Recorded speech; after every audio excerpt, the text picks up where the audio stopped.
Hello and you're very welcome to the JMac Podcast. I'm John Mann. Of course, this podcast is brought to you by YorkRoscommon. Use the code JMac Podcast to get 15% off on their website. And tonight, I'm joined by former Cross and Glen and Armagh footballer Johnny Murder, Gaelic life journalist Michael McMullen, and GFan TV host and creator Aaron Prendergast to talk about last weekend's championship action and, of course, this weekend's championship action. It's hard to believe we're into the championship, but there we are. It's time is ticking by, so really look forward to chatting to the lads tonight. I'll start off with yourself, Johnny. How are you keeping? I'm keeping good, John. Yeah, look at it's great to be back in championship mode. Yes, there's a couple of shocks, and I'm just looking forward to hearing the boys, especially Mal's uptake on a couple of games here. Brilliant stuff, Mr. McMullen. How are you? Great, a brilliant start to the championship, but there's only one place to start, and that's New York. It was just magic, absolutely magic. Jealous. You just wanted to be there, and you wanted to be there right now, wouldn't you? It'd be class. Yeah, in the taking trust of it, man. In the taking trust of it. Mr. Prendergast, how are you? Yeah, doing good. Thanks for having me on, John. To echo very much what the lads said there. Like it was it was an action-packed weekend. Definitely a lot more surprises than we would have thought for the opening weekend of the championship. And yeah, if we can have more weekends like the weekend we just had, we might be in for one hell of a championship. So yeah, hopefully we have plenty more shocks, thrills and spills now over the coming weeks. Yeah, fingers crossed, absolutely, lads. It was a very exciting weekend of action and a few upsets, and that is just what the championship needs and wants. And I suppose, as Mr. McMullen did rightly say on Saturday, in the Connacht Senior Football Championship quarter-final in Gaelic Park, it was New York 15 points, Leitrim 50 points, and that was after extra time. And of course, New York won 2-0 on penalties. So what a result, lads. What a result on Saturday night. I think it was about 2 or half 2 when everything was wrapped up. I suppose most lads were either on the beer or in bed at that stage. But what a game, Mr. McMullen. What a win for New York. Yeah, it was brilliant. And I think during the week, you looked at the fixture and you're thinking to yourself, it's going to happen sometime. Like, there's been so many scrapes. And then I think it was Friday, lads, whenever you saw the team sheet, and you see the names that they had, Shane Carthy and, Karen, Varley. It was just a very strong team. Brilliant game. It might not win many plaudits with stats people up and down the country who like to see as little mistakes as possible and as little turnovers as possible, but it was, in terms of entertainment, it was brilliant. Absolutely brilliant stuff. And the worry is that you're not going to see a game anywhere close to it in terms of excitement for the rest of the year, because it was manic, and a brilliant result for New York and some result for Johnny McGeaney. Yeah, definitely. It definitely was. And I suppose the game itself was, of course, live on G8 Go, man. And obviously anyone that was lucky enough to get their eyes on it, like, it was a very exciting game. And obviously Leitrim were probably missed a lot of chances. Obviously, Andy Moran was quoted saying Leitrim could have, had enough chances to win 2 games, he was saying, but I suppose you have to take your chances, Mel. You do, and you have to give credit to New York. You'll say it's a shock in terms of the fact that Leitrim have had a full season, in the FDB League and National League, but credit where credit's due. I thought as it was heading towards the end, you're thinking, will Leitrim pull away here? But, Owen Kieran was just driving forward constantly, time after time. Carthy with that point, and Jesus, Johnny Glynn was pulling. He caught one with one hand at the stage. And then there was a kick out one time, lads, he caught behind himself. And then he hoofed it away. And I think Leitrim got a point from it. And you're thinking to yourself, shit, they're gonna lose this. But it was one of those games that, you're watching the average game over here, and with 5 minutes to go, you think this team's going to see it out. But there was no seeing out in that game. It was just like, it was nearly like somebody says, right, lads, the pubs are closing in New York here. Next score's the winner, and everybody just mad for a ball. And I suppose, as much as it was entertaining, the penalty shootout was a combination of goalkeepers coming off their line, and wasn't the greatest penalty shootout, let's face it, but the penalty to win it was magic. And even the commentary, Darren Frehill saying that it was a homegrown man kicking the winner, you couldn't rate it. You definitely couldn't rate it. I suppose what stood out from a New York end of things for you, man, obviously the game was so nip and tuck, and it was really whoever had the last legs, and obviously Shane Carty got a brilliant point at the end to equalise the game, really used his guide and experience. I think you said in Sunday game last night that a left foot, he probably would be his usual foot, and it was a great score at the end. I suppose what impressed you mostly about New York? I think it was just their sheer hunger on the breaking ball, and as it says about Owen Kieran just bombing forward, they always seem to find energy from somewhere, because, and I think they kept Keith Byrne as quiet as you could. Somebody made a comment, I can't remember where it was, that probably somebody, they made a good job on him as much as anybody did, in any of the league games at home, because he's a top-notch forward. And I think it's probably unfair to say it was a real smash and grab, a real shock. It was a surprise from the point of view they never won a championship match before, but it had been coming. It had been coming, and they had quality, so you have to give them credit. But I think, to answer your question, it's just the sheer hunger that they really, really wanted it. And I've only been in America a couple of times. I haven't got the experience of playing over there or seeing any games over there, but we're talking about how tight the unit it is. I suppose it's probably not the easiest team to play for, because you're probably travelling up and down on trains, planes and automobiles to get to games, but it's probably worth it. I would say there's a lot of happy Americans that have been pumping money and time and effort into clubs that are bound to be absolutely buzzing.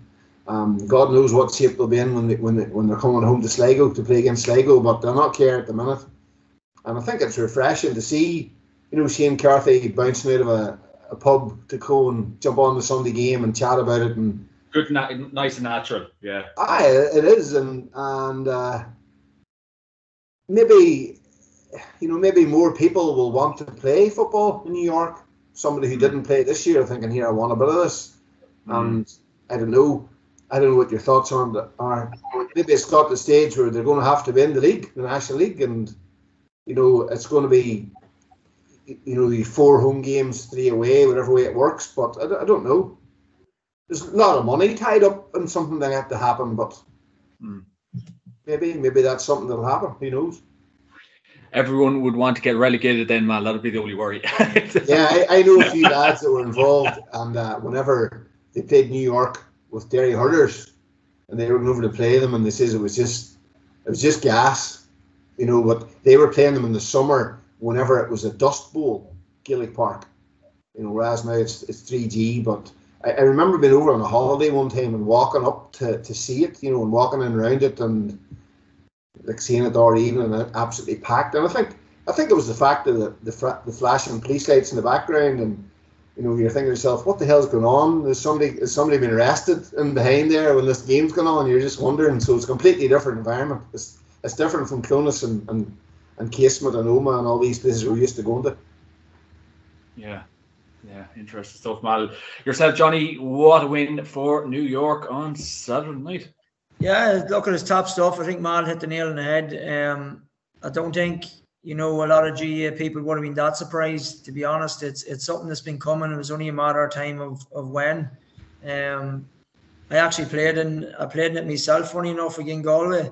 Whenever Joe Kiernan was over Galway, and we give them a serious shock that evening. And to be honest, bar a couple of send-offs, we were bang there in the game with time nearly up. So they actually never recovered from that shock. Believe it or not, they ended up going out the next round. So look at it's as Mal says, there's so many stories here for journalists, especially Shane Carty's a big story. A guy that moved back from New York to Dublin with Vincent's, won All-Ireland club with Vincent's. Then he ends up going back to New York again and playing for New York. Me and Shane actually played together in against Galway that day. Yeah. So there's so many stories you could say, and it's amazing for New York for a start, and not only was it big for them to have the GA present, but it's also big for them as regards a win like this, and just hopefully they can push on now. They're putting in a serious amount of yards in underage. They have a couple of good failure teams have done real well there, so they are pushing hard. And as Mal says, there's a lot of money getting into the operation. There's a lot of men putting a lot of time, and it's a massively spread out thing for guys to try and get to, you know. So it's I'm over the moon for Johnny McGeaney, because Johnny was in an awful effort, and it's I tell you, it's a serious day, and I'm definitely jealous I'm not on McLean Avenue. There'll be serious crack in the bars in McLean area, that's for sure. Yeah, I can just imagine the scenes over there at the minute. I suppose just from a Leitrim end of things, Johnny, obviously, you know, Andy Moore, and he's the second year on the job, and I think Mr. Parkinson, I don't like referencing him all the time, but he can be obviously relevant at times. And I suppose some of his points, but he was maybe saying that Terry Hyland under Leitrim, or Leitrim under Terry Hyland, maybe went quite well, and it just hasn't clicked for Mr. Moran. No, look, we said it would probably take a bit of time, and I felt last year when we were talking on the pod about Andy, and there was some funny results, great results, and then not so great in other weeks. And it was different conversations we had, especially in the group. And, you know, I said from the start last year he was going to need a bit of time. This was a banana skin going over here. This was a very, very tricky one. And like I said, for me, it's not a great shock. But it is very difficult for a team to go thousands of miles away from home on an AstroTurf surface, with the crowd totally against you, totally hostile.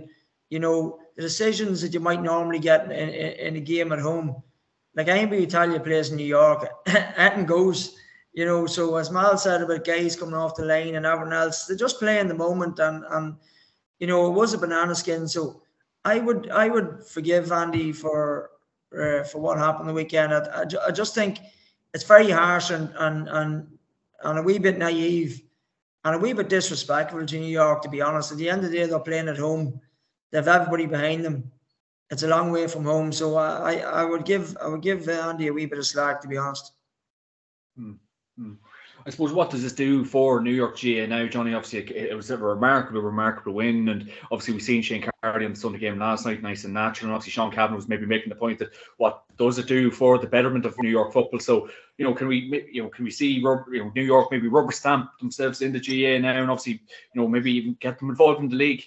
It's going to be tricky. It's going to be very tricky, because for a lot of years there, like, New York is putting serious effort into homegrown players, and they're getting there. You know, it's just going to take a bit of time. I think, you know, for a good few years, their real top players that New York had, a lot of them couldn't get into playing home, you know, or they mightn't get back. So it just leaves things a bit tricky, John, until they're slowly but surely getting to stand on their own 2 feet, and they are getting there, and it's great to see.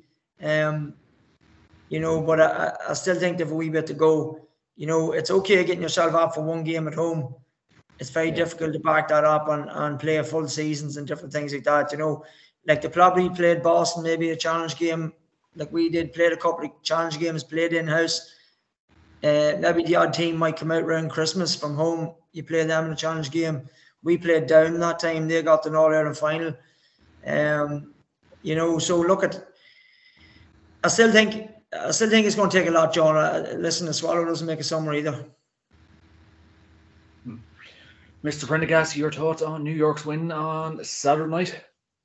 Yeah, it was incredible. Like you couldn't really believe it. Like when it was happening, it was just absolutely incredible. Really, like what an occasion, obviously for New York GA. And I was kind of the same as the lads there. Like when you seen the New York team and you seen the players that they actually had available, in the likes of Shane Carty, Adrian Varley, Johnny Glynn, like, you know, some of them former All-Ireland winners, like especially Shane Carty. You know, he was heralded as, you know, a brilliant Dublin footballer that was going to break through, and for different reasons, he you know, it didn't quite happen. And obviously, he spoke openly about that on multiple occasions. So, did a very, very good side. And yeah, like I think all the criticism of Leitrim is a bit harsh, to be perfectly honest, because like it's a long trip over. It's a very young team as well.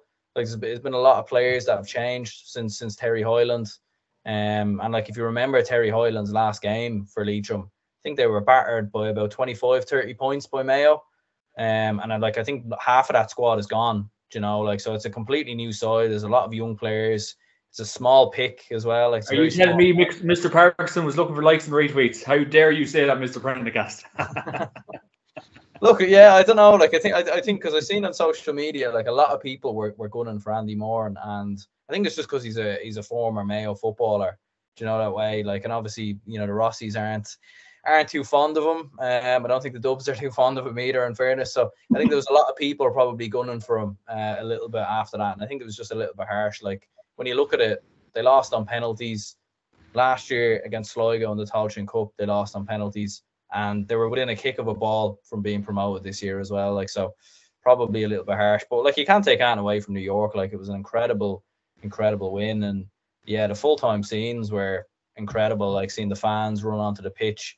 I was saying to the lads off air there, it nearly felt like the stadium or the pitch, Gaelic Park, it looked like there was more fans that came the more the game went on. It was almost like they seen what was going on, whether it was native New Yorkers who just wanted to be a part of the action. But it was incredible, really. And yeah, look, at them versus Sligo, like, it's a shame the game isn't in Gaelic Park again, because I think they'd have a chance. But with the fact it's in Markovich Park, I think it might just be a step too far. But yeah, like, what a story, what an occasion, and New York for Sam. No. Never mind. John, don't forget, bring back Clare's light in the dressing room, Oh, 100%. 100%. Yeah, I think Mr. Poacher was going on about getting a few drinks in after. He's dead right. But I've seen a great tweet. Was it's a population of 8 million of New York and then 30,000 of Leitrim. So a complete imbalance, lads. But well done. Well done to New York, and no doubt the celebrations are ongoing. Fair play to them. It's brilliant to see. And Leitrim are out of the Connacht Senior Football Championship. We will move on to action that took place in McGovern Park. It was Sligo 220, London 12 points. Not a great result for Mr. Maher's men. Obviously, Sligo are doing very well at the minute. Your club man has them moving rightly, Mr. Johnny. Yeah, look at Tony. Tony's been there a while now, and his things starting to settle in. It was a massive score to put up. I think everybody called it. It was no real shock. Probably, I thought, to be honest, it might have been a bit tighter. I didn't think it'd be as one way as that. But Tony's got them going well. They had a great run this year and gained promotion, and he has them in the right place. It's going to be there's going to be a couple of tasty games now, and a few more guys getting to know each other. I think they're playing New York, isn't it? Yeah. So at Johnny McGeeney's going up against Tony. But look, at Tony McGinty's a very good manager, a very shrewd operator. Took a wee bit of time to mould something in what he needed, young team. So yeah, I'm delighted for him. It's great to see it, John. I suppose, obviously, on League Sunday, they were saying the fact that obviously London didn't win any league games, Johnny, and obviously getting knocked out yesterday. I suppose, will the London lads obviously be a bit disheartened maybe after that game yesterday? And obviously, Michael Maher took the job on again this year, but a disappointing enough result yesterday. It's very disappointing, and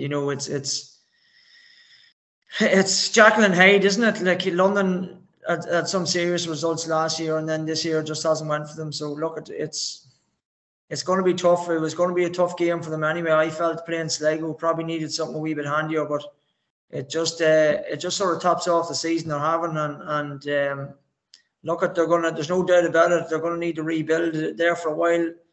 It was great to see them there. They were getting top results. It was entertaining stuff they were playing, and it was another fairy tale, but unfortunately the fairy tale's over. What about yourself, Mal? Yeah, well, I saw a wee bit of it on the Sunday game, and probably a bit like Johnny, I expected Sligo to win. They were going really well. And I suppose Johnny, I know more than obviously know a lot about Tony Mack. He just seems very black and white. There's no ambiguity about, I get the impression that if you're a player and he says, Tony, what way we're playing here, you just have an answer. It just seems to be, he nearly comes across abrupt, and the fact that just this is the way it is. Maybe abrupt's the wrong word. He just seems very definite. No, I'd say what it is, man. It's a credibility. One thing with Tony is Everton is a credibility, and you have to have a credibility for all your actions. And he'll not be afraid to call it out on that. And obviously, there's been a couple of bumps along the way with a few guys with Sligo because of that. And you'd say abrupt or whatever, but I would say it's fairness and a credibility, and everybody knows where they stand. That's it. Like, he'll call you out, and rightfully so. It doesn't seem to be as if it's a personal thing. It's just like, This is, if it's if it's a performance-related issue, you know, you only touched the ball twice in the game. There it is. Why not? You're not on next week. It seems to be very much, you know, either perform or not. It's up to you. But if you don't perform, you're not on. It just seems to be that way. And I suppose, as you say, if there's been a few bumps along the road, it means the Sligo lads know exactly where to stand with him. Yeah, well, I think that's probably why, because he has went for a lot of youth, a lot of young lads coming through Sligo, and he's not afraid to play them. So maybe it'd be interesting to see what Aaron thinks on that one. But I like it. I like his style. You know, I like being fit to call out players. Mal, some players don't take to it well, but I think you have to have credibility. If you don't have that, you've nothing in the county squad. What about yourself, Aaron? What would be your take on it? Yeah, no, it was a great win for Sligo. Like, I suppose it's always tricky, obviously, making the trek over to London, and we've seen a couple of teams, you know, fall short to London last year. But I think London have a lot of injuries this year, from what I've heard. I think a lot of the lads who were performing really well last year have unfortunately dropped off with a few injuries this year. So that's probably the reason for the downturn. And yeah, like I think Sligo have had a good bit of underage success in the last few years. Like, they won a Connacht under-20 title last year. I think they won a minor title a couple of years ago as well. So like, there's plenty of good young footballers making the breakthrough, like fairly prevalent at Sigerson Cup level as well. So no, I think Sligo are coming very well. And yeah, it's probably an unusual route to a provincial final, beating London and New York, but at the same time, look, you know, sometimes these draws, you know, work the way they do. Like, I've seen a lot of people saying, you know, that it's unfair that Sligo have such a handy draw to a provincial final, but at the same time, there's plenty of times they've had to play Mayo, Roscommon, and everyone else. So, you know, sometimes these things happen. And in fairness to Sligo, like, they're grasping both opportunities with two hands, and you know, promoted up to Division 3 seems to be a good buy-in from the younger players. You still have Sean Caraboyne and Patrick O'Connor, like some of the experienced lads in there as well. So yeah, no, Sligo are looking pretty good, and you know, it'll be tough. Like, I don't think anyone would fancy them to win the Connacht Championship, but at the same time, like, you know, it was only 10-15 years ago when Sligo were kind of around Roscommon's level in some ways. So hopefully Sligo can get back, and you know, they can be competing for top honour soon enough. Very good, Aaron. There he is, Mr. Hanley. How are you? Good, lads. How are you doing? Sorry I'm late, rushing and racing, but I'm sure I haven't missed much. You're only home from New York. Just tell the truth. Yeah. They're still in the pub there. I wish I was there, but no, unfortunately not. Next year. Oh, good stuff. How's life, buddy? All good, Johnny. Yeah, all good. Just getting over the weekend. Few good bits of action. So I'm sure you've plenty to talk about. But all good, yeah. Happy days. Great stuff. Just briefly, your thoughts on New York. Great win at the weekend. Oh yeah, fantastic. I was just talking to Adrian Barley there actually. I just dropped him a line just to see what the crack was. But no, they're on cloud nine. It's a couple of Galway boys in there, stuck in there as well. So Jesus, it was brilliant. You know, having been over there and played and watched the last couple of years and stuff like that, you know, I know a good few of the lads over there, and it's just fantastic. So delighted that they got over the line, because just the championship needs it. But you know, great performance, and they'll cause Sligo a bit of bother. I'm sure the crack is mighty over there, but I'm sure they'll look at trying to get to the kind of final like London did all those years ago, whatever, 13 or 12 or whatever it was. Yeah, absolutely. It was good to have you on board tonight. We went on to Boxes Athletic Grounds. It was Armagh 20 points, Antrim 1-8. So obviously a great win for Armagh to start their championship campaign. I'm not sure if we have Johnny there at the minute, so I might just touch on to you there, Matt. Yeah, no, a convincing win, and I suppose after Armagh getting relegated, when something like that happens, there's always, you know, how are they going to bounce back? But I suppose the number one thing is they stuck together, and I saw Kieran Donaghy out today in the papers talking about the WhatsApp rumours being a load of nonsense, and that's all been completely quashed. So I'm sure it was a difficult enough spell, but they were convincing enough winners. I think from Antrim's point of view, they should have been in the game a lot better than they were. Like, I thought Antrim's goalkeeper, especially in the first half, did really well in his kickouts, and the problem was they kept giving it away. They just seemed to constantly be coughing up possession. Like, I think Armagh scored off 5 or 6 unforced Antrim turnovers. So from that point of view, that has to be very disappointing for Antrim. And they're just limited to pot shots. Like Owen McCabe hit an unbelievable score, but it was way out in the wing. And whereas Armagh were able to get that and say that wee bit more. But I thought Conor Turbot was brilliant. We had a thing on the Gaelic Life last week, a few players to watch out for, and I picked out Conor Turbot. I remember Mickey Donnelly, he was Derry under-20 manager at the time, and Conor Turbot, I think, played under him in the Hogan Cup with St. Ronan's, and he just raved about him. He says, Turbo, he says, keep an eye out for that man. And he was brilliant the other day, and I suppose Johnny will probably back me up here as an Armagh man. You're just crying out for somebody else to step up. And, if you end up with an inside duo of maybe Rian O'Neill and Turbot at some point, it's some option for them up there. So convincing winners, but I think, back to my point, just Antrim just weren't able to break through the middle. And even if you look at Tiernan Kelly's point, he just waltzed through. Whereas Antrim were just running into contact, coughing up the ball, and Armagh were punching the other end. But I expected Armagh to win, but I was at 2 or 3 Antrim games this year where they sort of played well, and especially against Cavan. So to go from completely dominating Cavan to what happened the other day is very, very disappointing. But the problem with Antrim now is it Talton Cup versus boys going to America? From an Antrim point of view, you would like to say, right lads, use Westmeath as that example. They won it, partied hard, took it really seriously. That's what they have to do. But only the Antrim players can make that decision now over the next few days, weeks, if the phone starts ringing and saying, here, I've got a few bob for you to come to America. So I think Antrim have to really stick together, and that's the question for me about what happens now. And I suppose now it's a case of Armagh back on the horse after being relegated, and how far can they go? But you'll be hoping they don't beat Cavan, innit? The crack will be good for the next few weeks. Johnny, that win Saturday, what do you make of it? Yeah, look, it was a good win. It was much needed. There's no doubt about it. Look, there been a few harsh words up here on different things. I don't think it's the end of the world going to Division 2. Couple of results went against us, just a point here and a point there. It was fine margins. Probably played the best football we played all year against Tyrone in the last game. Couple of standout. I think Mal hit the nail on the head. Turbo had a serious game for Armagh the other day. Another lad I would give a mention had a serious game was Shane McFarland. Unbelievable game. First start in Championship.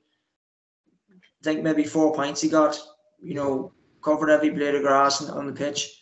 Done well, and I tell you, him and Turbo's done themselves no harm. Even when we have everybody back, Callum Komsky a bit of a niggle, Rian O'Neill a bit of a niggle. So them boys have done their chances no harm. It is needed. There's no doubt about it. Somebody else has to step up. But the performance was good. It was solid. It was always going to be, Antrim was always going to get a chance. For me, they missed a few handy scores at different times. We done the same.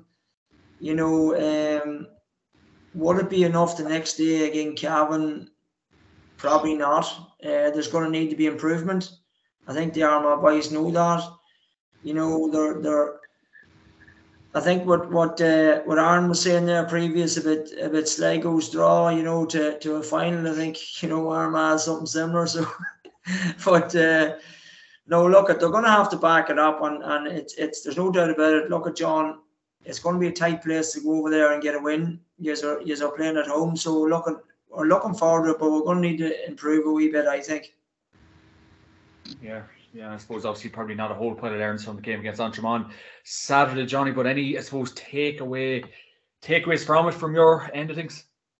Yeah, well, look at Bar Turbo, JMac Podcast, the 9-point win was probably where it was at. I think the spread was 9. So, look, it was a good, honest performance, much needed after our league campaign. Get back on the horse, let's just say that. So, look, we done that. We got the win. We got it comfortable enough. There's definitely room for improvement, and there's improvement needed. So listen, we're not going to get too excited yet. We have a couple of tough games, but it's good to see us. We have a great record in Ulster, so it's good to see us at least getting a win and out of the blocks and on to the next one and see what we can learn from it. Yeah, I think that's all that needs to be said about that particular encounter, and we'll move on to yesterday's action in the Connacht Senior Football Championship quarter-final in Hastings, McHale Park. It was Roscommon 2-8, Mayo 10 points. Great win for Roscommon. Yesterday, Finn, obviously kind of putting a bit of a halt to Mayo's gallop. Obviously, Mayo had a great start to the year, but yesterday it fell somewhere. Yeah, it did, John. To be honest, I think all the talk, well, particularly in this part of the country, was for a Mayo win, a comfortable Mayo win, because of obviously the league campaign, and we won't go over all of that again. But I think Johnny makes the point there about the league. Some games were won well, some games, it could have been a lot different. Galway struggled against Armagh, but still won, ended up in the final. Armagh were probably the better team for 68 minutes. So just on the point of Mayo, maybe a little bit too much read into the league campaign as where teams are at, But yesterday, Roscommon full value for the win in the 75, 76 minutes. But I do think they got a bit of luck, to be honest, at times.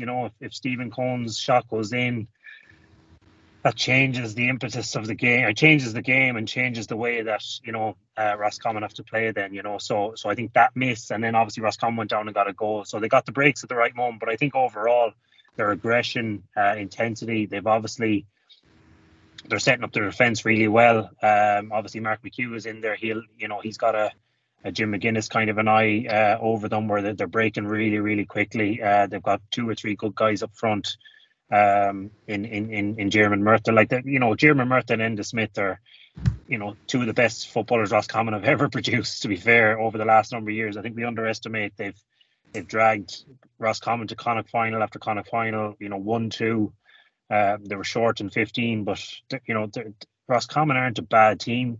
The only thing about Roscommon is they've struggled to get to that same elusive semi-final, we'll call it, that their fans crave. So look, full value. Mayo were flat, maybe a bit tired from the league final. I think that has to have a, you don't get back till Tuesday night training and then you're back into championship. It's a very sharp turnaround, but they won't mind. It's no bearing for them. They can lose the next 3 games or next 2 games in the group stages of this All Ireland series and still be in the quarterfinals, and and have 3 games to win in All Ireland. So they're fully focused on that. I feel Connacht championships for them isn't a big deal. It's a bigger deal for Roscommon. It's not even as big a deal for Galway, I don't think so. But Galway will want to be in that top seed. I think they want to avoid Dublin, Kerry as well. So look, Roscommon full value, and wasn't an enjoyable encounter, to be honest.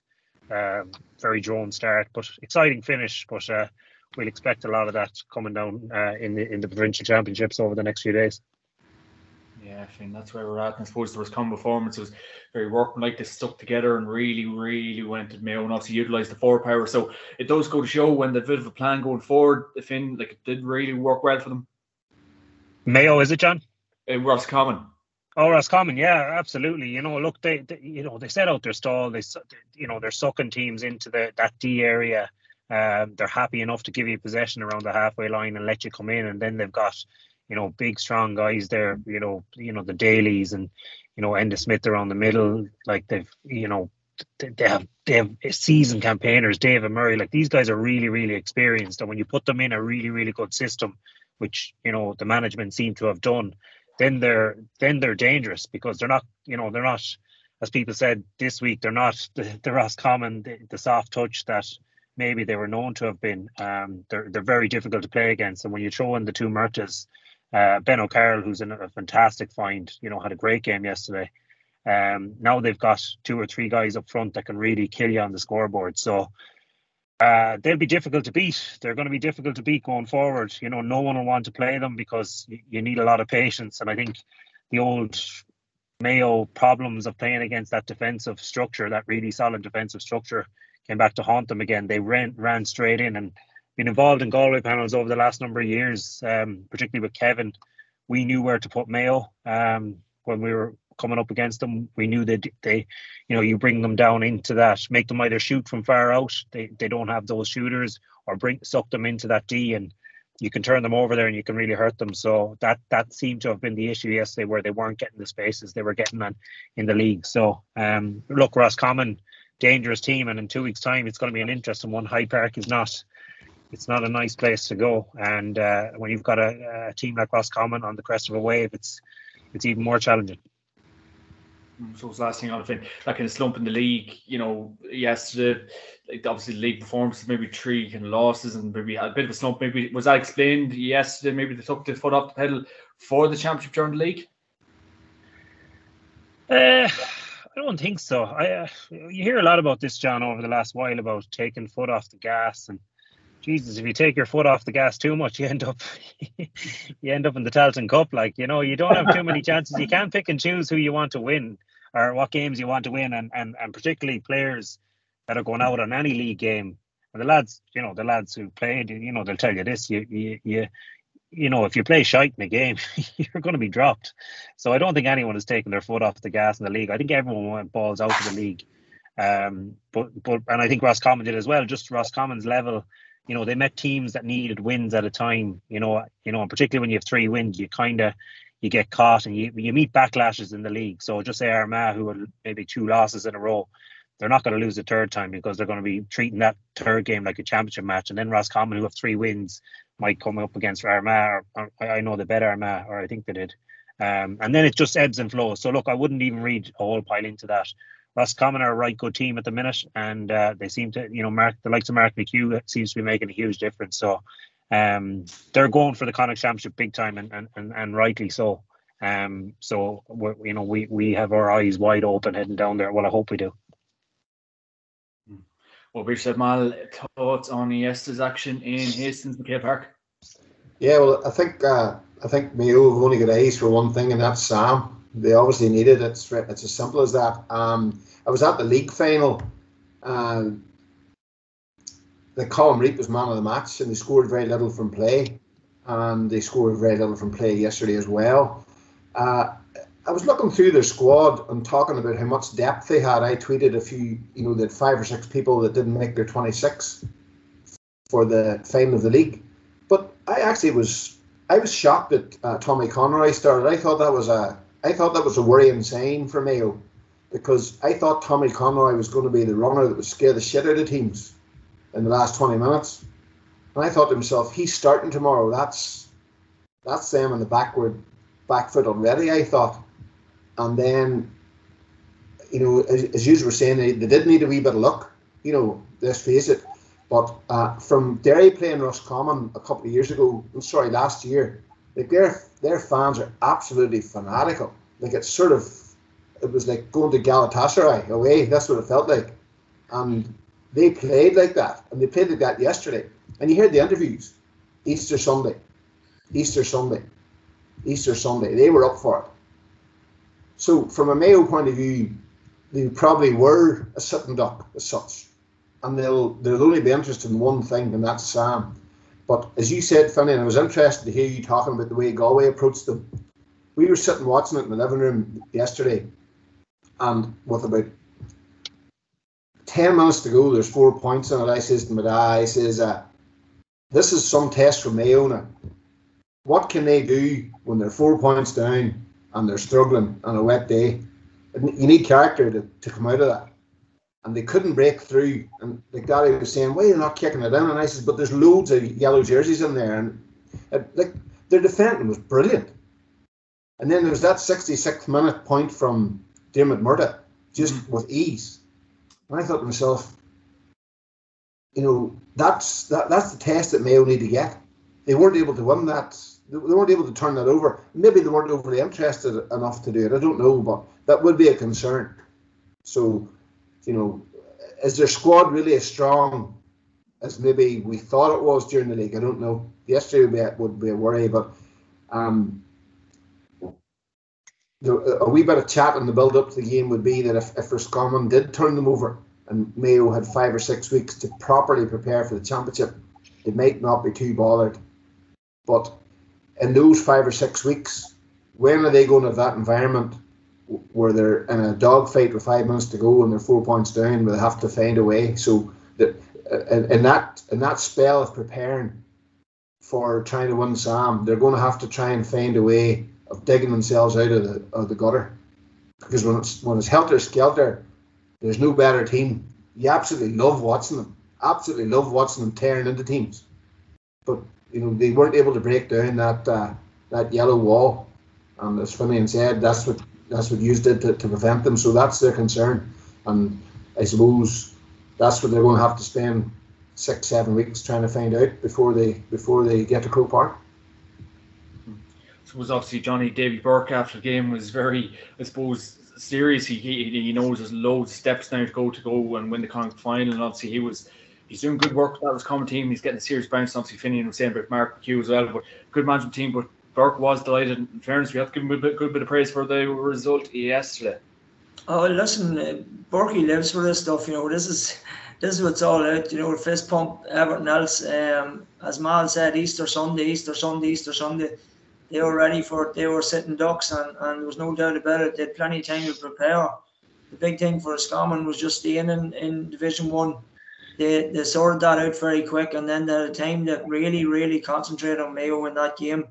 And there's no doubt about it. They are going hard for the Connacht title, and it's going to be interesting to see them and Galway go at it. So I think the boys hit the nail on the head, and Finian and Mal, Roscommon's counter-attacking game yesterday in the second half was phenomenal.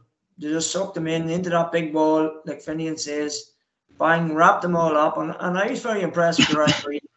Didn't try and do anything soft, didn't try and Mayo, I thought, looking a couple of handy frees there coming near, didn't buy it at all. Aidan O'Shea for me went down a couple of times a wee bit handy. People saying on Twitter he got manhandled, he's this, he's a man at 6'4". Manhandle what? No, I'm not buying that. Neither was the referee, and it's time he hadn't started to dish it back out again. And that's the challenge going to be for him. And all the way through the league, we were saying that he's found his position or whatever at full forward. I agree with Matt. I think there's more. There seems to be, with the big massive pick to have, there seems to be something's not right there, and there's a wee bit of to and fro about who is actually going to be their best six starting in the forward line. Listen, they've 6 weeks now to get themselves right, and as Finian says, they have a couple of days to sort themselves out the next time before it starts getting serious. But they're a Croke Park team. One thing about Mayo, they bring it in Croke Park, and they're going to be ready. They'll go away for weeks now, hot training or whatever they're going to do. They're going to regroup. They're going to go at it, but for me, they're going to have to find something else. I agree with Mal. They're going to have to find something because at this minute in time, when something was needed, a score was needed at the end of that game, they were not coming up with any answers. And Roscommon had the answers. And back to Burke at the start, John, that you're asked. He had this team primed at last, and I'm delighted for him because he's a good fella. He wears his heart on his sleeve, and they have a damn good management team. And the boys are very cute. You want to be up early in the morning for them. So look at, I'm delighted for Davy. It's a massive win.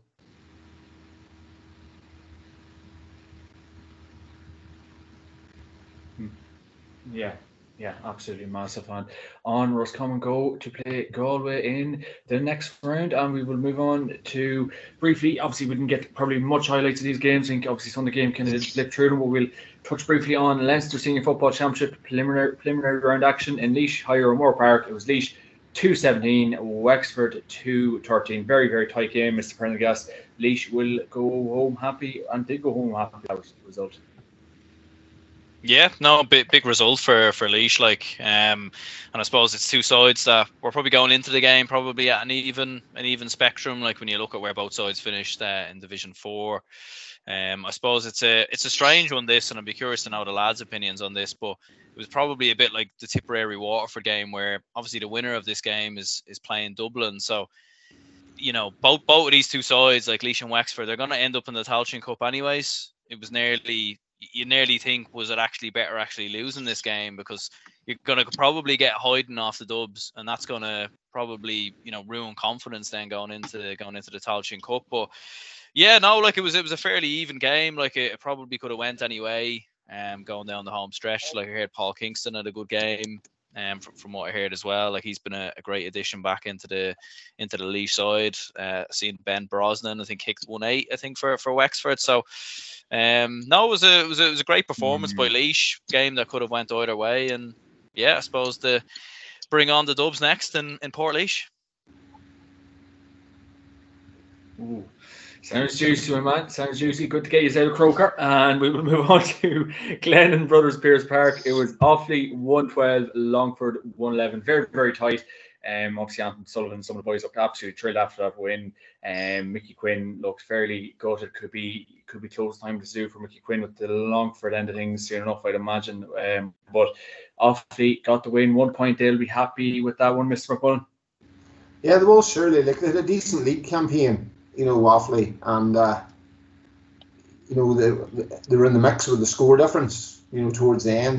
You know, if the results had went for them, they could have been promoted. They obviously had a really, really tough time with Liam. You know, the loss of Liam Cairns, like, it was. I'm sure that's a difficult camp to be in. You know, when you're attached to your manager and all that goes with it, but they just seem to be getting wrecked together, Offaly, from an admin point of view. You know, fundraising, all that type of thing, to try and get themselves back on track. And a huge win, and they won it with the last score. I think they get the last score to win it, so no better way. But I suppose a wee bit like you're saying there, Aaron, the difficult thing with Leinster is it's the Dubs. But I think, moving away from Offaly just for a moment, I think it's probably going to come down to probably Louth and Dublin in Leinster, the way things are going. But like, Offaly had that underage success as well, and it's probably disappointing enough for Longford. I remember from a Derry point of view, God, the amount of times Longford knocked us out, it was scary. We were nearly scared to go to Longford. So for them to go to Longford and get that win, albeit them not going as well as they usually are, but any game where you won in the last 5 or 10 minutes with the last score is always a really good boost. So I sort of, at one stage, I thought to myself, would Offaly actually turn over down in the last league game to get promotion? But didn't happen.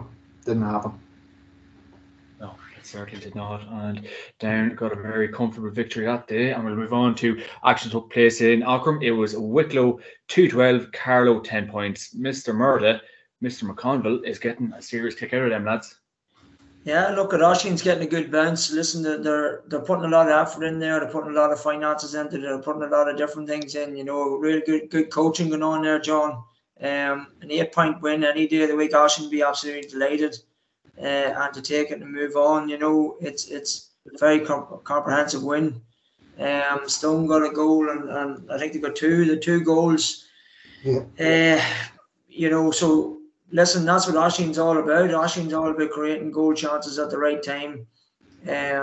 So he's going to be absolutely delighted. But listen, they're going well this year. You know, a lot of games they've played really, really well. They're a dogged team. Very hard place to go down there and try and get a win. So listen, they're into the next round. I'm not sure who they have in the next round. Okay. Yeah, it's going to be a tough one. But albeit, look, at Oisín's going to love that. You know, he's going to like going in there as the underdog. Kildare hasn't been going great guns this season so far, and Wicklow's another team on the crest of a wave that the guys will be talking about, a couple of teams there. So I think he's going to be licking his lips after a good 8-point win there. Yeah, absolutely. And we'll move on to action that took place in the Munster Senior Football Championship quarter-final in FBD Centre Stadium. It was Tipperary 3-9, Waterford 1-11. Matthew Hurley tipped Waterford for this particular game. It could have been looking like that in patches, but Tipperary just about got over the line. And yeah, they'll be happy going into the semi-final. Aaron Prendergast. Yeah, but the only thing is they play Kerry, so Yeah, like it's probably, do you know what I mean? Like it's, you know, like when you look at that game, like what Kerry are up imagine to, if the league was like the championship, 20, Imagine. 25 points maybe. Like how many are we saying there? But yeah, no, like it's like in fairness, like it would have, you know, it would have been absolute free fall for Tipperary had they have got beat by Waterford, in fairness, and obviously they do have a couple of injuries. Like Conor Sweeney's obviously a big miss for Tipperary. I think Sean O'Connor got a couple of the points from having a look there, match report earlier. But yeah, look, it's one of them. Like they're playing Kerry next. I suppose it's one of them things I've said on my own show, and I'm sure you lads have said it as well. Like it's one of them where, like, is there a point in them playing Kerry? Is there a point in even having this game? But at the same time, what can you do? Like you can't start changing the championships to suit certain teams. But you look at it and think, I don't think Tipperary want that game. I don't think Kerry want that game. I don't think the general public wants the game either. But there we go. When you say what you really think, Aaron. I thought you were being kind, Aaron, to be honest. I thought you were being very kind. Okay, now. Like Munster's a hurling province, like. He is right though. Like Munster's a hurling province, like it's a predominantly it's a hurling province, like it's hurling province. They're like all the counties bar Kerry are hurling counties, like predominantly hurling counties, and that's just the way it is. So you throw one of the best teams, if not the greatest county of all time, is stuck in a hurling province. It's absolute. It's mind-boggling. It was great, like, but like it's over. You're right, Aaron. This is nonsense. Like Kerry would just walk into whatever they wanted for the last 100 years. You tried to explain this to anyone. I said this before to anyone out of the country, and they the next time you're away, if you're in Lanzarote, John, try to explain this to some Spanish lad. He'd start laughing at you. He'd be like, "What are you talking about?" Like Tipperary have to go playing Kerry now. It's absolute nonsense. Like Jesus. But anyhow, look, it is what it is. It's basically like if I was just saying, it's basically like if, I don't know, one of the teams in the 4th division in Spain had to play Real Madrid, you know, in a Champions League game or something like that. If Wrexham had to play Man City or something like that, you know, like it's it's crazy. And then at the other side of the draw, you have Arsenal, Man United, Newcastle, and Spurs. In Ulster, per se. Like it's anyhow. Won't get into it. It annoys the shit out of me, but anyhow. Yeah, like last year Ulster, Derry had to beat Tyrone, Monaghan, and Donegal to win Ulster. It's crazy.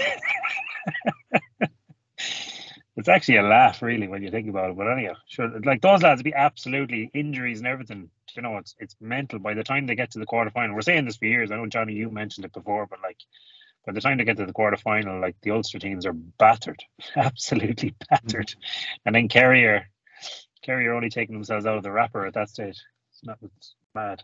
Anyhow, sorry, Aaron. Just. Yeah, you're right. Oh God, imagine if the championship was like the league where you had competitive games every week. But no, we do not want to change this. We want to keep going with this absolute madness. More madness. Cusack Park Ennis. It was Clare 14 points, Cork 13 points. Was this an upset? Was this a surprise, Mr. Hanley? I, for one, seen it coming. Jesus, yeah, I thought Cork there'd be a kick in Cork, you know. I know we were chatting to Dan about this, but Kevin Walsh is obviously down there training them. I thought that they'd be a bit better than they are.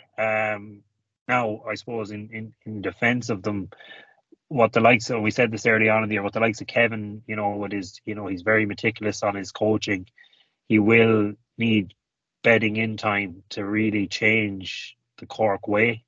Particularly on an individual basis, because his methods wouldn't be something that they'd have seen before. So, you know, I'm being kind here now. You know, there was maybe there is a bit of learning time in it, and but look, they're having a poor season really, and that loss yesterday, particularly Clare, were relegated. But look, we all know what you get from Clare. Colin Collins has them. You know, you don't want to play Clare because anyone could lose at any given day, because they just come with that fight.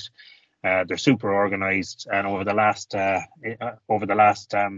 couple of years, last 10 years, really, they've competed in most aspects. So look, fair play to them. They've thrown a spanner in the works. Cork now are on the cusp of Talton, I think. They're you know, a couple of results now will nail them to the Talton. So that's not, you know, some people, well, maybe it is a good thing. Maybe they need to go and win the Talton Cup and start fresh. You know, the Cork people won't like that because there's a mob in Cork that will get after the manager and all that sort of stuff, and they really, when they revolt, they really revolt. So you know, challenging day. Brian Hurley was missing, big loss. You know, you take that sort of caliber out of your forward line. Where do you get your score? I think he scored 4 points from play. I think it's just not enough, you know. So look, you know, Clare move on. Obviously, Kerry will win the Munster Championship, but you know, it's good for Clare. Clare are looking like they will be in the All Ireland this year, which is absolute massive achievement after getting relegated. It's a huge result for Clare. Like, I was sort of disappointed in how they played against Derry. It was the day that we won the one that to get promoted, but and I even remember their media that day talking about, oh my God, how are we going to get on against Cork in the championship? And they were talking about the exact same thing.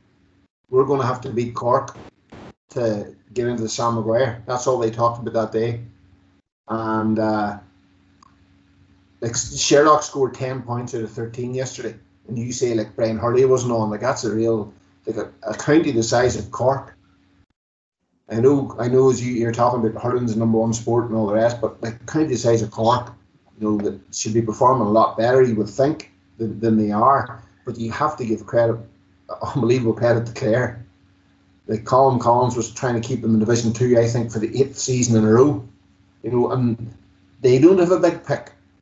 You know, I was chatting to Mark Doran before he joined their management team, and he was looking forward to it. He says, going down there, something different. And like, I think both teams had a goal chance yesterday. One off the crossbar, one saved. Very, very little in it. But again, Clare won the game in the last, fist the ball over the bar, last attack, in the same way that the Dubs turned them over later on. They lost another one closely against somebody. I just can't remember who it was right now. Kildare. They lost to Kildare in Dublin later on. You know, so brilliant for Clare, absolutely brilliant for them. But as you know, Finlay and I are both saying, that's the problem. You're into a stacked championship with Kerry in it, and a Kerry that took the league sort of whatever way they took it. But I think they were away warm weather training, so they'll be buzzing for the championship, and they're all out in champions at the end of the day. So, it's just the same story as Leinster. Yeah, it's amazing the drop in standards. Johnny, obviously we did see the pictures after this game. Obviously, Owen Cleary and some of the Clare lads are absolutely delighted. But the way Cork have been kind of in recent years, like, was it as much of an upset or surprise as people thought? Like, Clare were absolutely buzzing after the game, maybe on account of getting relegated. But I think, should there be that amount of shock, if you get me? I don't think it was. I think what Finian's saying is right. You know, it's going to take Kevin a lot of time to bed some of these things in. And obviously, you take Hurley out. If you look at any of the games, and any of the games that I've seen Cork playing, Hurley has been a very important part of the jigsaw. They had him back fully fit. And whenever he was fully fit, he was that template in the full forward line. He's busy up there. He's a big work rate. He's a big target man. He can kick a score. He gives you an awful lot. And with Clare, Collins just had to get them right. They knew that there was a big chance that they'd be in Sam Maguire if they won this game. It's a home game. They had Everton to play for. It's another one of them games where it's like another Roscommon Mayo scenario. This was the game that they had to win. This is the game they were targeting big time. And you know what? That's why they're pumped, John. They're absolutely delighted. The true Everton at it, and whatever the reason around Hurley, I'm not sure. He was a massive loss for Cork, and I'm the same as Mal. I can't work it out. I'm waiting on this Cork team to come every year and say to yourself, right, there's going to be a massive performance out of them in the championship, and you're there going to yourself, well, you see them playing some days, you know, Kingston, you know, and you're saying yourself to Dan, you'd nearly be lifting the phone to Dan saying, here, do you want to put the boots on here? Because you're just going like, is there any youth going to come through there and push this boat on, you know? And look at I think Kevin's going to need a wee bit of time, absolutely. But I'm disappointed in Cork. Like, it's strange. Cork is the one team you'd actually feel might put it up to Kerry in a championship game, and you can now just write her off. You can just go, nah. Do you know what? It looks like Kerry's going to win Munster in second gear, and it's back to what Finian says. It's just a joke. It really is. And whether we want to start doing away with the provincials and opening up an open draw or whatever, or seeding teams, you know, but I think the provincials has to go, because bar really Ulster and the odd one in Connacht, I think the other two is completely gone, and it isn't fair that you have a couple of teams who can only play a few games and get themselves ready for an All-Ireland, and the rest is helter-skelter. So, look, I know it's a different conversation, and I'm sorry for taking away from the fact, but no, you're right, Johnny. Yeah. Delighted for Clare, and fair play to Collins. He set them up lovely. He had them primed, and they were pumped. Yeah, absolutely. There we go. That's last weekend's action wrapped up very well, gentlemen, and we'll go on to this weekend's action on Saturday in the Ulster Senior Football Championship quarter-final. It's Fermanagh against Derry in Brewster Park at 5 p.m. So look forward to that game this weekend. Do we have an upset on the cards, Mr. McMullen? But obviously, being the Derry man, you definitely hope not. I certainly hope not. But no, well, both teams are going in after losing their league finals, obviously, and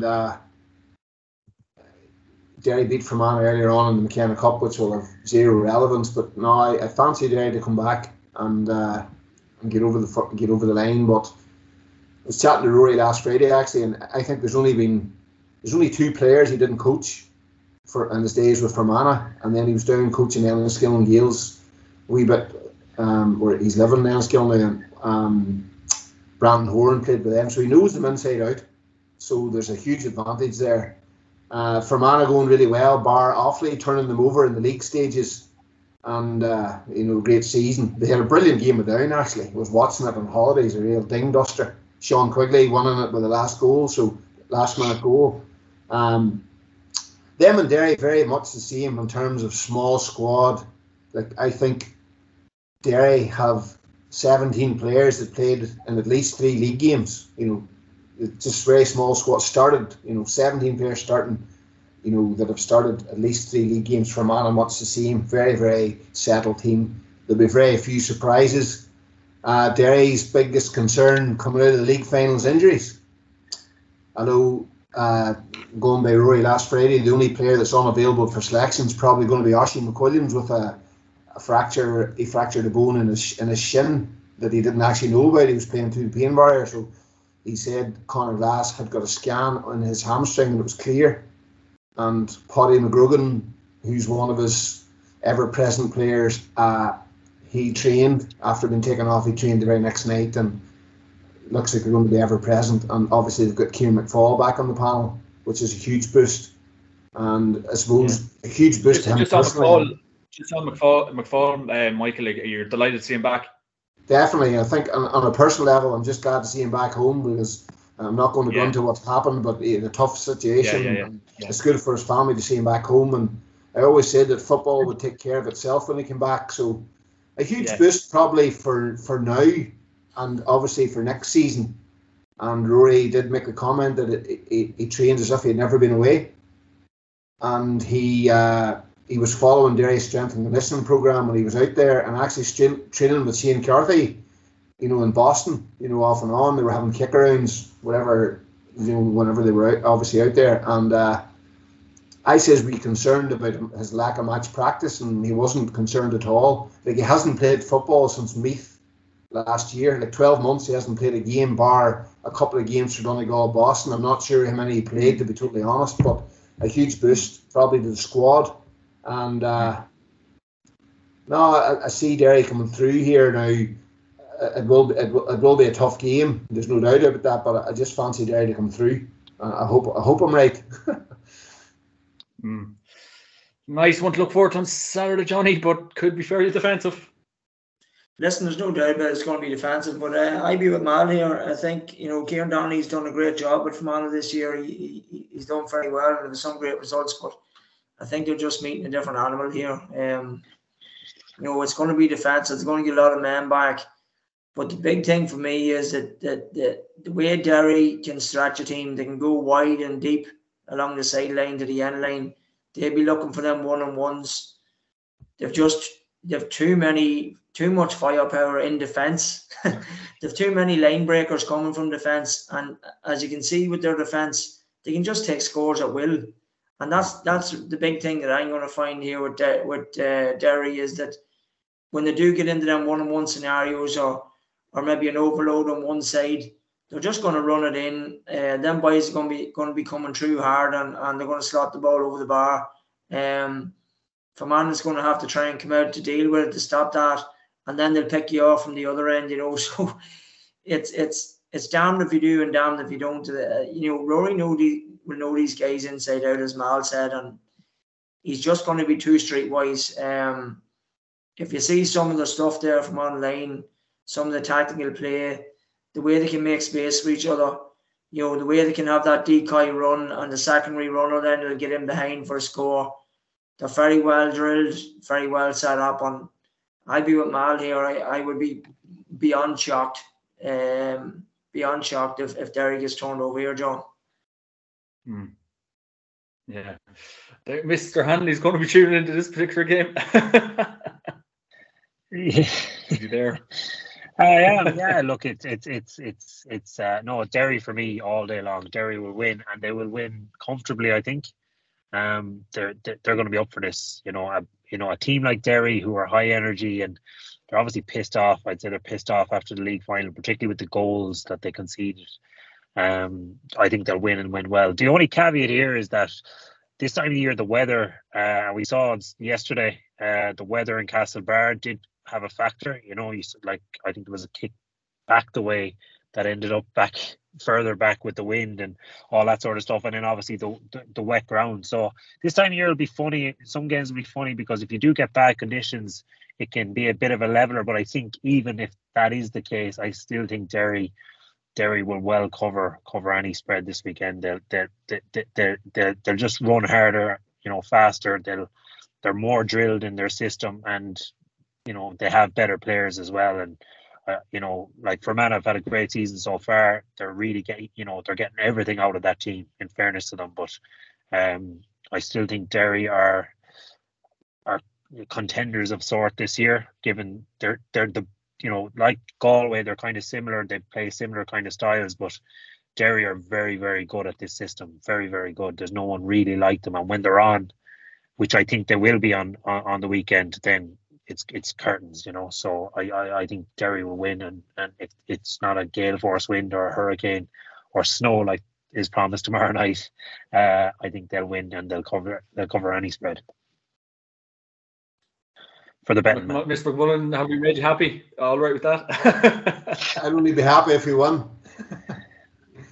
But I'm looking forward to seeing Alton Kellam playing in the flesh. He scored heavily from play. Oh, great player, Mo. He's one of the top scorers in the country from play, 312, and I've only ever saw him playing on telly. I haven't seen him playing up, so we'll see. Yeah, absolutely. Big one on Sunday. Tyrone against O'Neill's Healy Park, 4 p.m. The game that will hopefully everyone will be keep an eye on. Mr. Murtagh, this game will hopefully live up to the bill. Yeah, look, it's the best of last. It's the game of the weekend. Everybody's going to be tuning in, absolutely. Really, really looking forward to this one. It's going to be a humdinger.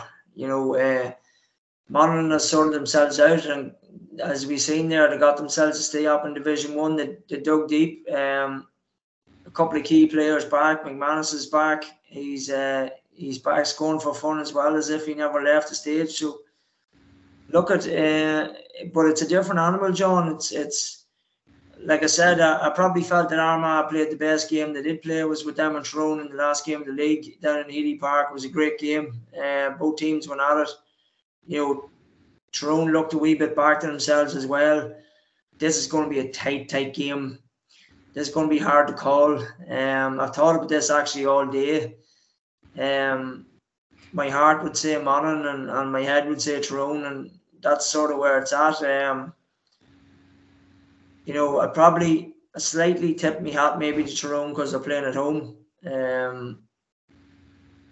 But Monaghan's going to... One thing with Monaghan, you can never write them off. And they're going to throw absolutely everything at this. This is, there's going to be no holding back here from either team. This is going to be big. But I just think with Tyrone playing at home could tip the scales. And I don't know. I don't even know what the spread is. Maybe Mal or Finian might know, but I'm not sure. But I'd say it has to be dead to the wire. I just about go with Tyrone. I've been impressed with the few phases of play, especially from young Cavan inside. The two of them's moving very well. It's given them a good balance of a lot of scoring threat. PD Hart's playing excellent. They're getting back to the Tyrone that you love to see. But Monaghan's nobody's fools either, and probably the big one for me that could tip the scales is Desi Ward being out for Monaghan, who was having probably one of the best players over the last couple of seasons. Excellent player, one of the best club players in Monaghan as well with Ballabay. So he's going to be a major loss. Micheál Brannigan's playing excellent at 11. He's bringing the fight to them all the time, and he's going to score heavy, but they'll just need a wee bit more help. Probably McManus, see how he gets on. I still would just about John go Tyrone just slightly. What about yourself, Mal? Yeah, well, from the scoring average point of view, they've both scored an average of 13 points a game this year, so that's how tight it is. McManus played very little football, and he's still their second top scorer after only playing 2 or 3 games.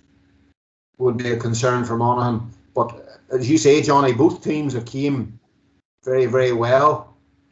Whenever Tyrone got beat by whenever Tyrone got hammered by Mayo, I thought they were a cert to be relegated. I remember on this show saying it'll be Tyrone and somebody else, but they've turned it around, and I think it's no coincidence was the input of Matty Donnelly.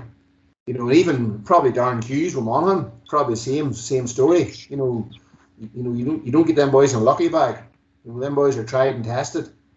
So you've the Dazzler and you've Dara Canavan and you've Matty Donnelly as a sort of a trio up there that's going to be very, very dangerous. And I actually didn't realise Desi Ward was injured. That's a huge loss. He was unbelievable that night against Cross. That probably summed him up the way he's been playing. Tight game, I'm probably going to go with Tyrone here on this one.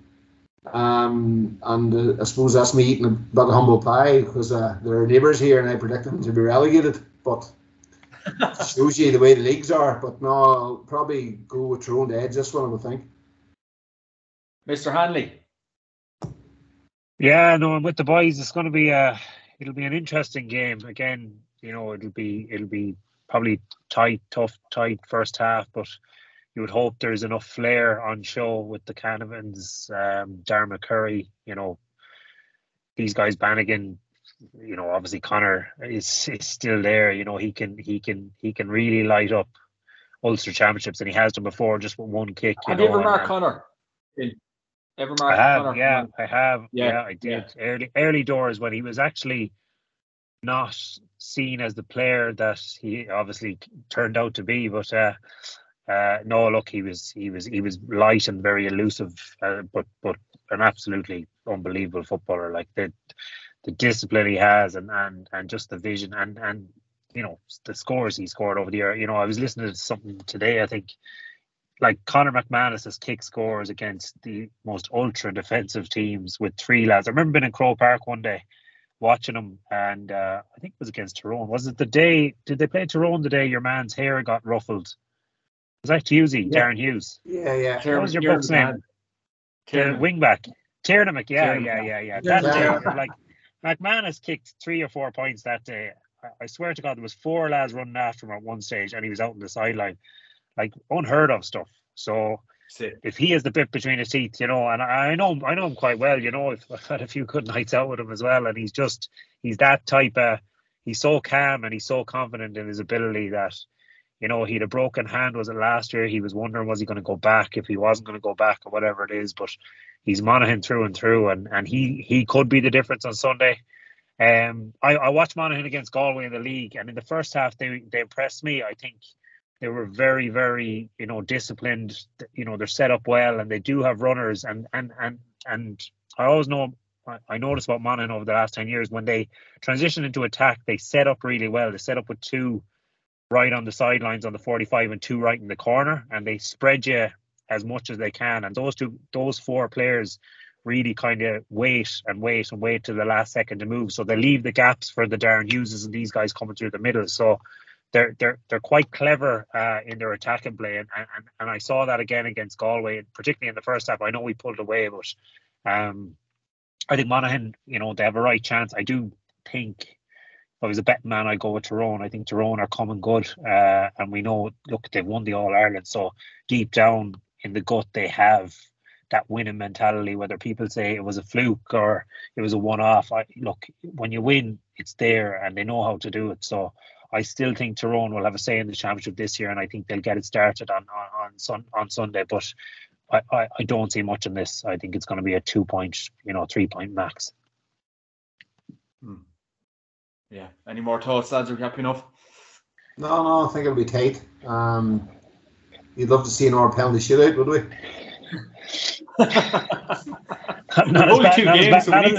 Not as bad as Saturday night now. Oh, Jesus Christ, my 7-year-old would have taken better.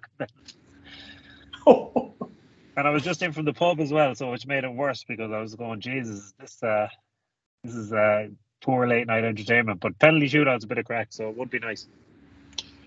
Yeah. Hopefully it goes all the way. There we go, lads. We have 2 games, so we don't have much to pick from. Johnny Murtagh, your bet of the weekend and your player to watch. Well, the game of the weekend is definitely going to be Tyrone and Monaghan. There's no doubt about that one. I think the boys would agree, even Mal. But yeah, look at playing at home. You have a couple of players that stand out. As the guys mentioned, you have Matty Donnelly, you have Peter Hart. But I'm going to go with the Dazzler. I think McCurry's going to step up to the mark the weekend. Monaghan has a couple as well, in which we noted in the notebook. But if Tyrone's going to win, I think McCurry's going to have a big game. So I'll go with Darren McCurry the weekend. Mr. McMullen. A Derry and Tyrone double. I don't really do spreads. I don't really understand all that crack that well. But Derry Tyrone double. And my player to watch is Derek Canavan. I think he scored really heavily from play for Tyrone this year. And I think if they're going to have a say in like Sam and All Ireland semi-final stages or whatever, they're going to need a big season from him. I just love watching him play, the balance that he has. So I'm looking forward to seeing how he does. And I think it's probably a wee bit like Conor Turbot last weekend, where the county's sort of crying out for him. And Darren McCurry, one of the best forwards in the game, so he's going to need a wingman, and they're going to be hoping Derek Canavan's that man. Mr. Hanley, final words with you. Yeah, no, I'm with the boys. I think Derry will, as I said before, Derry will win well. I think they're going to show country, make everyone stand up and watch, because they're disappointed. So I think they'll win very, very well. I think Tyrone will just about get over the line in a tight Ulster Championship battle. And I was thinking, I'm with you, Johnny, on that. I think Darren McCurry's gonna shoot the lights out on Sunday, within reason. If he can, he's going to be the main man on the freeze. And I think if there's scores to come from play for Tyrone, it'll be him that'll be getting them. So, but I'm interested to see McManus as well. I think he, as Mal said, he's got the bit between his teeth again as well. So, but Darren McCurry, I'd expect him, if Tyrone win, to be man of the match. I think it's actually great to see the likes of McManus, Darren Hughes, Matty Donnelly, like Christy McCaig in defence. I think we get rid of players too early. If you're fit and able and look after yourself, I think it's great to see players, in their early 30s, really inspiring people, and I think we should see more of it. It's just a pity Michael Murphy isn't still playing in the championship. You'd love to see him back in action, but that's for another day. Or you could and look at the mileage and the shape they're in. Sorry, Johnny, the shape they're in is absolutely unbelievable. Like, I like, Jesus, like, them lads are 29, 2010, they, started playing, like, absolutely phenomenal shape. They're a credit. Now, the three lads you mentioned are obsessed with their counties and obsessed with football, which is just, like, you can't replace those guys. Sorry, Johnny. Yeah, look at it.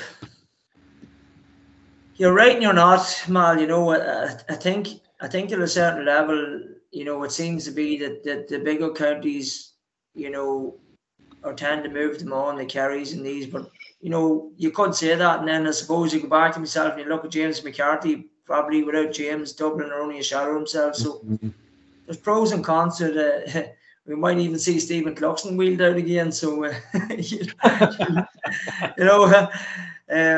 look at Conor McManus being excellent servant, and I think look at if the miles are still in the clock, and the boys are still fit to push on and do the training and do it, well, fair play to them. But I think a lot of counties it sort of tends to see where they're at, that some of the young guys aren't pushing on anymore and saying, right, your days are numbered, it's time for you to move over, I'm going to take over, and that's probably what you want to see. It's just unfortunate that Conor still has to try and be the main man, and probably just goes to show where they're at, to be honest.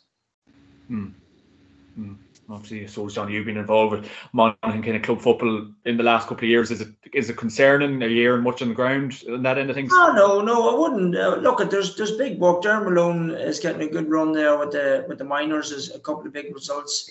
They've put in massive work at 18s, 20s. They did have a wee bit of bad luck too, John. Like they lost a really upcoming star there in a car accident, after the game, and it was devastating for the county, and it knocked the stuffing out of a couple of young lads, especially who was close to him. So there's different things like that. They're very passionate county, absolutely great county to be involved with. I'm very grateful for so many people there. It's like one big family, and the effort that goes in is phenomenal. So look at you just want to see a wee bit more of that top end class stuff coming. Like we spoke with Desi Ward there. Desi's been excellent. I was really looking forward to seeing him play in the championship again, and just unfortunately with shoulder injury, he's out. So that's just something the Monaghan didn't need, But the coaching's good, and McArdle and the boys will have them primed to the last, and the two Currys. So. And Gabriel Brannigan. So look, they've a top class operation, but I just think they could come up a wee bit short. Listen, we didn't even speak about McCarron. It'd be interesting to see how he goes as well. So there's another man that might take a wee bit of the load off Conor, but I don't know who's going to start, but I'd imagine that McManus is probably going to have to start after the last game he had for Monaghan anyway, that's for sure. Yeah, I think on that too, Johnny. I think they're putting an awful effort into their school system in Monaghan.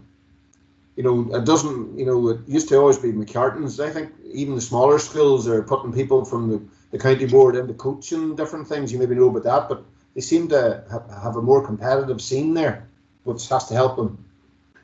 Yeah, they do. Look at it. It's a top end player, Mal. It's that, that couple of percent, and the wee bit of strength and depth.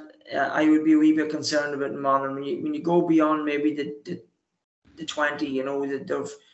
That they are dependent on Darren Hughes and they are dependent on guys like that. And McManus. And look, it is great to see, but yourselves, fellas, and Finian, the season's add up, and Per Connor's been playing with a hip injury this 5 years. And how he manages to get himself, he's an unbelievable man. The way he can get himself up for games, and he's been phenomenal.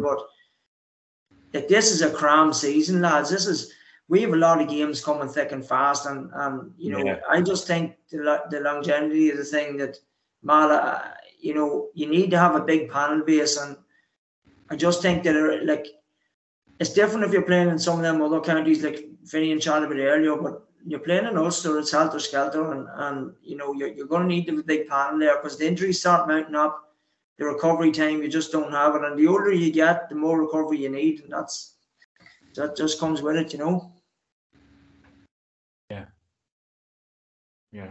Stephen Clux is back. Johnny Murtagh, Finney Handy back. Johnny Mutton never started. What would you do? Not in your life. I'm happy enough now in the pub and going to the matches. I'll be the local watering hole in Hyde Park in 2 weeks' time. Like every other Galway supporter, never, no. Like it's a different world now. It's travel. Yeah. Like I see the young lads there in the club, and when they come out to league matches or whatever when we're playing, and just they're in Portugal this week. Galway they're just back. I think it's you really have to be fully committed to it because there's no time for anything else. Because as Johnny says, the season now is ticking fast. So like you are cramming so much between January and July that realistically work and family life and everything else is curtains, So it's not for that type of person anymore. It's for the young guys in college and maybe young school teachers and stuff like that. So no, I had my fill, and I won't be traveling on a bus again ever. Galway Masters. Not a hope, man. Not a hope. Yeah, my body, Johnny's right. My body is actually I'm playing in the North Asian Games next month out in Taiwan. So fantastic. I'm trying to get ready for that. But that'll be yeah, but I hear the Chinese are blowing up half of the Taiwan Bay at the minute, so that might be cancelled. But put me out of misery. Do we know oysters and Guinness out there for you? Jeez, I don't know, Johnny. I don't know. We might be signing you up, yes. Don't put the boots away, yes. You never know. We need a sharpshooter. Me and Mal will carry the water bottles. Yeah. Happy days. We could do the pod from out there and everything, sure. Look. How are you going to get the cabin man spending money? But Jesus Christ. I believe he's in Galway at the minute, and we're gonna. I believe he's going to spend the money down here tomorrow. Is that right, John? Blackrock College tomorrow. Can't wait. I put the prices up there this evening for you because I know the cabin guys love to spend a few pounds. So. It's $18.50 for a coffee tomorrow, John. All right. Well, that's the job. So it them. I'll be reporting live from Blackrock College tomorrow. You better turn up, Finn. You better turn up. I'll do my best, John. I'd love to see it. You're very welcome. Happy days. Lads, thanks a million for joining me this week. And of course, the podcast brought to you by YorkRoscommon. Use code JMac Podcast to get 15% off on the website. Aaron Perrin guest had to jump off earlier on. Thank you, Aaron. Thank you, Mr. McMullen. Thank you, Johnny. Thank you, Finian. Lads, have a great week. Launch it. Thanks. Cheers, lads. Bye-bye. Thank you. All the best.